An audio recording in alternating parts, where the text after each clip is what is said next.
Your brand new RTX 50 series graphics card could be silently burning itself alive right now, and you wouldn't have a clue. Seriously, reports coming in from repair technicians are showing a pretty terrifying reality for high-end PC builders. These incredibly expensive GPUs are permanently destroying their own memory controllers. And the absolute worst part? You are completely blind to the damage as it's happening. So here's how this illusion actually works. You boot up a super demanding game, pushing your rig. Maybe you glance over at your standard monitoring software. You see a perfectly safe, comfortably cool reading of, say, 68 degrees Celsius. So you sit back, assuming your hardware is running flawlessly. But behind that nice, comfortable 68-degree average hides a blistering 107-degree reality. While your software is essentially lying to you, telling you everything is fine, a very specific, highly localized point on your graphics card silicon is actually hitting its absolute thermal limit, just slowly degrading the components. Think of it like a massive, cool warehouse. If you take the average temperature of the entire building, well, it might seem perfectly chilly, but that average completely ignores the literal fire raging in one specific corner of the room. That's the difference between your GPU's average temperature and its hotspot temperature. The average gives you this false illusion of safety, while the hotspot reveals the actual localized reality. Section 1. The silent GPU killer. To understand how a chip can be simultaneously cool and burning up at the same time, we've got to look at how modern graphics cards, specifically the powerhouse Blackwell architecture in the 50 series, process heat. It all comes down to this concept of transistor density. See, the tiny silicon die inside your GPU, it isn't just one uniform heater. It's packed with microscopic transistors, clustered really tightly in specific areas. Because that density is so uneven across the chip, certain zones, like the memory controller, get way hotter than others. This creates intense, localized heat nodes, and to pull that heat away safely, the thermal paste connecting the chip to the cooler has to be applied flawlessly, and it has to stay intact. Section 2. Why the paste dries out. So what actually happens when that physical connection fails? Let's take a look at a real-world patient to find the root cause here.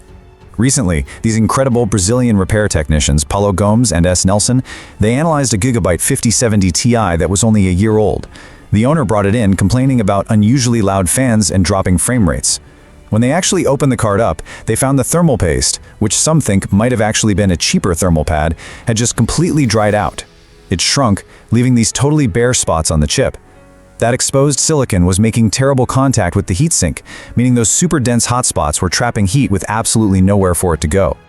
Just picture the frustration. You're sitting at your desk, you hear the mechanical distress of roaring fans desperately trying to cool your card down, yet your screen is practically gaslighting you, proudly reporting a totally normal 68-degree average temperature. Section 3. How to check your GPU. Okay, so how do you actually know if your hardware is secretly cooking itself? Here is exactly how you can diagnose your own rig right now. First things first, you need to grab a specific piece of software, HW Monitor version 1.65 from CPU ID.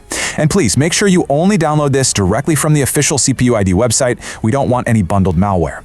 This specific update recently restored the ability to actually read RTX 50 series hotspot temperatures. Next, you gotta stress the card. Launch your heavy game, something like Cyberpunk 2077 with path tracing cranked up is perfect for this. Finally, once the card is sweating under heavy load, open HW Monitor and look for the gap between your GPU temperature and your GPU hotspot temperature.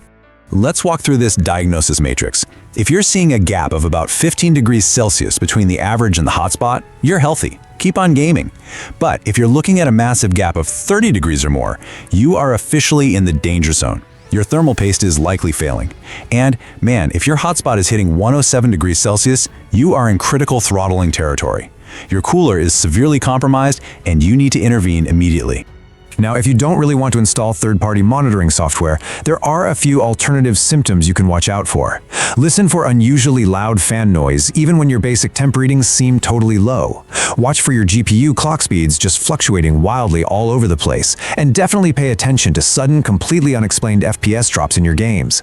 These are classic, physical red flags of a graphics card desperately trying to cool a localized hotspot that you can't even see. Section 4. What to do next. Alright, let's say you run this test and discover your graphics card is in fact failing. What exactly are your next steps? This is the most important rule. Do not break the warranty seal to try and fix it yourself. Look, while repasting the chip absolutely solves the issue and drops those temps right back down, breaking that manufacturer's seal is going to void your warranty in a lot of regions. If the factory-applied paste is failing after barely a year, that's a manufacturer defect. You should make the manufacturer honor their warranty and do the preventative maintenance themselves. Seriously, do not risk a $1,000 investment to fix a $10 paste job. Section 5. The Technical Deep Dive. Okay, for the hardcore enthusiast still with me, how in the world did NVIDIA hide this critical data in the first place? And how did independent techs actually uncover it? The core of this whole controversy lies in an API sensor lock.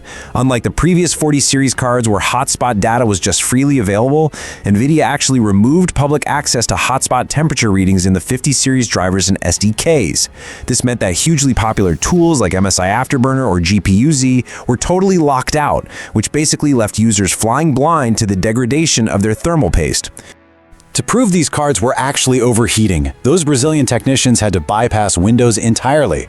They used something called mods, that's NVIDIA's internal proprietary diagnostic software, usually strictly reserved for laboratories and official repair centers.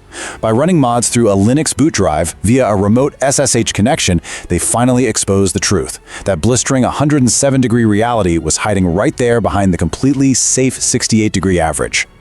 So when that hotspot hits exactly 107 degrees, the GPU's survival instincts immediately kick in. It triggers a hard limit in the thermal throttling algorithm. The internal API throws this flag reading performance limit, temperature 1. Instantly, the GPU forcefully downclocks itself to shed heat and protect the silicon. Once the temp drops a few degrees, boom, the clock speed shoots right back up. This violent cycle just repeats over and over, and that is exactly what causes the sudden micro stutters and frame drops you feel while you're playing. HW Monitor actually lets you see this performance limit flag, literally proving your card is actively choking itself just to survive. So the most crucial takeaway here is that the tools are finally back in your hands. You now know exactly how this silent killer operates, and exactly how to spot it. The only question left is, will you run this simple diagnostic before your warranty expires, or are you going to wait until a localized hotspot permanently burns out your memory controller? Check your hardware today and protect that investment. If you enjoy this video, please like, share, subscribe and hit the bell to the latest update from my channel. Thank you for watching till the end, and see you in the next video.